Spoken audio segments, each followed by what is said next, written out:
नमस्कार, स्वागत है आपका और मैं हूं आपके साथ लता। बड़ी खबर आपको बता रहे, जहां ममता बनर्जी को कोलकाता हाईकोर्ट से अब लगा बड़ा झटका, क्योंकि अब हाईकोर्ट में भी ममता बनर्जी के खिलाफ दायर की गई याचिका। जी हां, आपको बता दें, कोलकाता हाईकोर्ट में अब 5 जजों की बेंच करेगी बंगाल हिंसा को लेकर सुनवाई। बंगाल हिंसा को लेकर बंगाल में राष्ट्रपति शासन लगाने की लगातार उठ रही मांग। और इसके अलावा आपको बता दें कि इसके पहले सुप्रीम कोर्ट में भी बंगाल हिंसा को लेकर दर्ज हो चुकी है कई याचिकाएं। तो हाँ जी, आपको बता दें कि बंगाल हिंसा को लेकर लगातार झूठ बोलने वाली ममता बनर्जी की अब लगातार मुश्किलें बढ़ने वाली हैं, क्योंकि अब आपको बता दें कि कोलकाता हाईकोर्ट का शिकंजा भी ममता बनर्जी के खिलाफ कसने वाला है। जी हाँ, दरअसल आपको बता दें कि बंगाल हिंसा को लेकर 5 सदस्यीय संविधान पीठ गठित की गई है, जो कि अब बंगाल में लगातार मच रहे घमासान पर सुनवाई करेगा। दरअसल आपको बता दें कि हाईकोर्ट के एक वकील की ओर से याचिका दाखिल की गई है, जिससे कि अब ये साफ हो गया है कि ममता बनर्जी से भी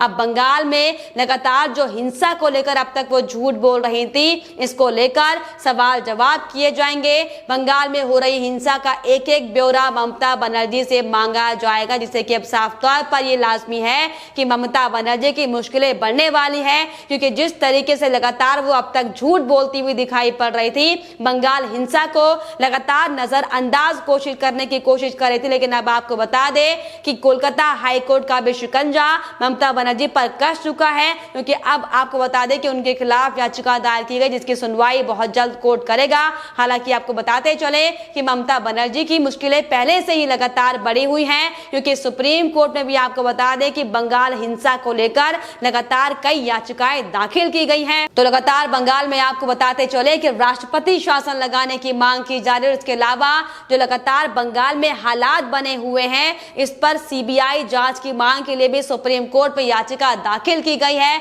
जिससे आपको बता दें कि अब ये साफ हो चुका है कि अब तक जो ममता बनर्जी इसे सिर्फ और सिर्फ बीजेपी की झूठी साजिश करार दे रही थी, अब उन्हें आखिरकार अपना मुंह खोलना पड़ेगा और बंगाल हिंसा के गुनाहों पर आपको बता दें कि एक एक सवालों का जवाब देना पड़ेगा, क्योंकि जिस तरीके से लगातार माहौल पश्चिम बंगाल में ममता बनर्जी के शय में बना हुआ है। हालांकि आपको बताते चले कि इसको लेकर गृह मंत्रालय भी लगातार एक्टिव मोड पर दिखाई पड़ रहा है। 4 सदस्यों की टीम बंगाल में लगातार प्रभावित इलाकों का मुआयना कर रही है। और इसी कड़ी में आपको ये भी बताते चले कि आज उन 4 जांच टीमों ने राज्यपाल से भी मुलाकात की है। साथ ही साथ कई इलाकों में जो गहन तरीके से प्रभावित इलाके थे, पर चाहे वो दक्षिण 24 परगना हो या फिर उत्तर 24 परगना हो, तमाम जिलों का दौरा इन जांच की टीमों ने किया है। और आपको बता दें कि पीड़ित परिवार से भी लगातार मुलाकात की जा रही है। जिस तरीके से जो सबूत लगातार पीड़ित परिवार आपको बता दें कि जांच टीम के सामने रखते हुए दिखाई पड़ रहे हैं, ये साफ इशारा करता है कि अब पश्चिम बंगाल में जो ममता बनर्जी खूनी खेला करने की जो कोशिश कर रही थी, इसका बहुत जल्द अंत होगा, क्योंकि अब लगातार सोशल मीडिया से लेकर तमाम तरीके से अलग अलग प्लेटफॉर्म से भी यही आवाज निकलकर सामने आ रही है कि बंगाल में अब राष्ट्रपति शासन लगाया जाए। जी हां, आपको बता दें सोशल मीडिया पर भी लगातार ये ट्रेंड हो रहा है कि बंगाल मांगे राष्ट्रपति शासन। तो जिस तरीके से लगातार ममता बनर्जी हालांकि जांच की आंच से बचने के लिए आपको बता दें कोरोना का बहाना बनाती हुई दिखाई पड़ रही थी, और जो टीम आई थी जांच के लिए उसके लिए ये कहते हुए दिखाई पड़ रही थी कि टीम आई, चाय पिया और चली गई कोरोना फैलाकर। लेकिन अब आपको बताते चले कि ममता बनर्जी जो आप लगातार जांच की आंच से बचने की कोशिश कर रही थी, लेकिन अब चारों तरफ से शिकंजा आपके खिलाफ कस चुका है, क्योंकि सुप्रीम कोर्ट में कई याचिकाएं आपके खिलाफ पहुंच चुकी है। तो वही गृह मंत्रालय जिस तरीके से एक्टिव मोड पर नजर आ रहा है, इसी कड़ी में अब जिस तरीके से कोलकाता हाईकोर्ट में जो बंगाल में अब आपके खिलाफ याचिका दायर की गई है, आपको बता दें कि अब बहुत जल्द बंगाल में जो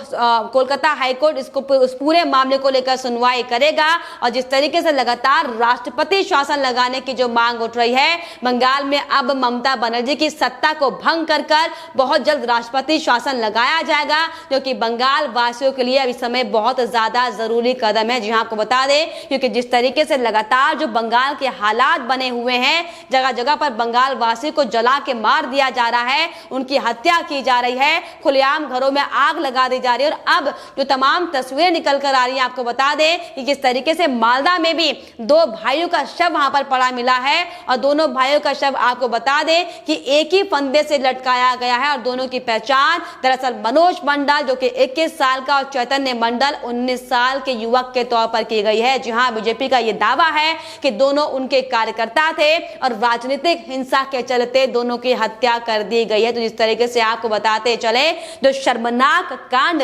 टीएमसी की ओर से किया जा रहा है, ममता बनर्जी के गुंडों की ओर से किया जा रहा है, ये वाकई बेहद निंदनीय है। लेकिन अब आपको बता दें कि बंगाल में जो हिंसा के तांडव का जो खूनी खेल लगातार पिछले कई दिनों से चल रहा है, इस पर बहुत जल्द विराम लगने वाला है। क्योंकि जिस तरीके से ममता बनर्जी जो अब तक झूठ पे झूठ बोलती आ रही थी, उन पर शिकंजा कसेगा और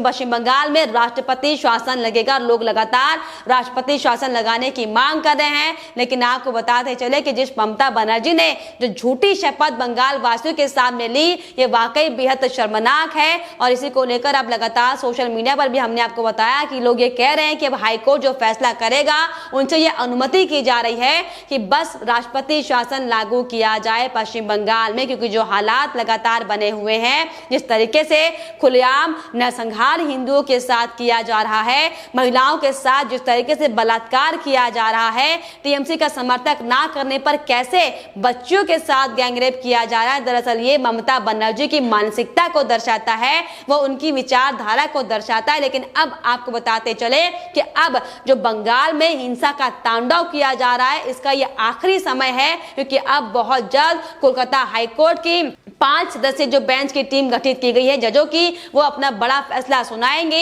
हालांकि इसको लेकर लगातार ममता बनर्जी जरूर अब तक झूठ बोलती आ रही थी, लेकिन आपको बताते चले कि जो नाजुक हालात बंगाल में बने हुए हैं, इसको लेकर भी तमाम सबूत जो केंद्र से टीम आई है उनको मिल रहे हैं। क्योंकि वो लगातार प्रभावित इलाकों का मुआयना कर रहे हैं। और जिस तरीके से आपको बताते चले कि नंदीग्राम में भी जो लगातार भयावह स्थिति बार बार देखने को मिल रही है, अब वहां पर भी आपको बता दें कि ममता बनर्जी के खिलाफ हिंदुओं की आवाज बुलंद होनी शुरू हो गई है। तो ये साफ तौर पर बयां करता है कि अब ममता बनर्जी का खेला खत्म होने वाला है। क्योंकि लगातार खून की नदियां बंगाल में बहाई जा रही थी, अब उन्हीं तमाम जो लाशें बंगाल में देखी गई थी, जिसमें हालांकि ममता बनर्जी ये कहती भी शर्मनाक बयान देते हुए दिखाई पड़ रही है कि हमारे भी कार्यकर्ता मरे हैं। हालांकि उन्हें ये पता है कि उनके कार्यकर्ता मरे हैं, लेकिन उन्हें ये नहीं पता कि बंगाल किस तरीके से जल रहा है, किस तरीके से बंगाल में हिंसा की जा रही है। इस पर वो चुप्पी साधे बैठी है। लेकिन अब आपको बताते चले कि अब ममता बनर्जी के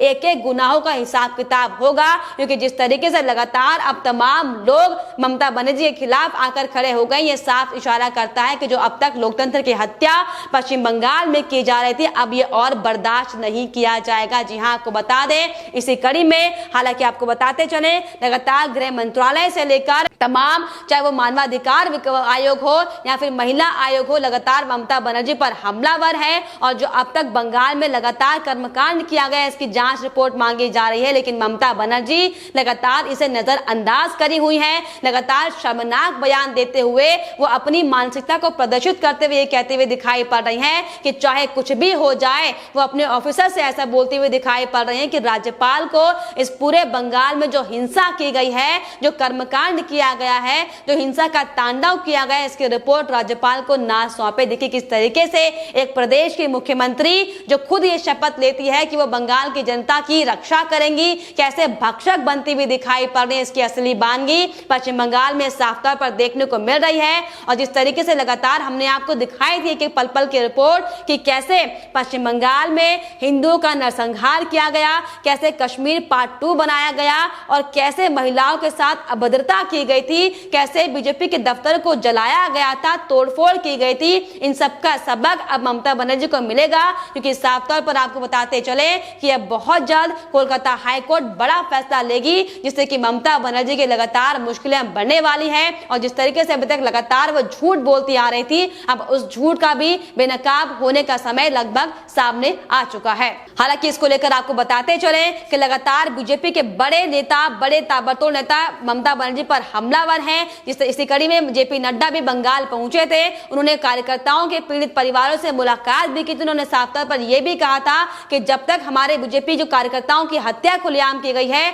उनको इंसाफ नहीं मिलेगा, तब तक बीजेपी शांत नहीं बैठेगी। हालांकि इस कड़ी में लगातार जिस तरीके से ममता बनर्जी भी तमाम अपनी प्रतिक्रियाएं देते हुए और ये कहते हुए दिखाई पड़ रही थी कि बीजेपी अपनी हार बर्दाश्त नहीं कर पा रही, लेकिन दरअसल आपको बताते चले कि असलियत दरअसल ये है कि ममता बनर्जी नंदीग्राम से अपनी करारी हार को स्वीकार नहीं कर पा रही है और यही बड़ी वजह है कि अब बदले की आग में पूरे बंगाल को जलाया जा रहा है, पूरे बंगाल में खून की नदियां बहाई जा रही हैं। लेकिन आपको बताते चले कि जो ममता बनर्जी लगातार अब तक ये कहती हुई दिखाई पड़ रही थी कि उनके बंगाल में महिलाएं सुरक्षित हैं, बंगाल में लगातार विकास के काम हो रहे हैं, लेकिन दरअसल ये असली मानसिकता है कि कैसे घुसपैठियों को, रोहिंग्याओं को लगातार ममता बनर्जी ने संरक्षण दिया था और इसी दिन के लिए ममता बनर्जी ने बंगाल में उन रोहिंग्याओं को, घुसपैठियों को संरक्षण दिया था ताकि वह बंगाल में खून की नदियां बहाए, जिसकी तस्वीर आज सबके सामने है। लेकिन आपको बताते चले जिस तरीके से एक के बाद एक कड़े एक्शन ममता बनर्जी के खिलाफ लिए जा रहे हैं, इस कड़ी में अब कोलकाता हाईकोर्ट भी बड़ा फैसला करेगा, जो कि वाकई देखने वाला होगा कि आखिर कब तक बंगाल में राष्ट्रपति शासन लगता है और आखिर ममता बनर्जी जो अब तक तमाम झूठों की लड़ियां बिखेरती हुई दिखाई पड़ रही हैं, आखिर अब बंगाल हिंसा पर क्या कुछ कहती हैं, यह हालांकि आने वाला वक्त बताएगा। लेकिन फिलहाल आपकी तमाम मुद्दों को लेकर क्या राय है हमें कमेंट बॉक्स में जरूर लिखिएगा। साथ ही साथ हमारे चैनल को सब्सक्राइब करना भी ना भूलें।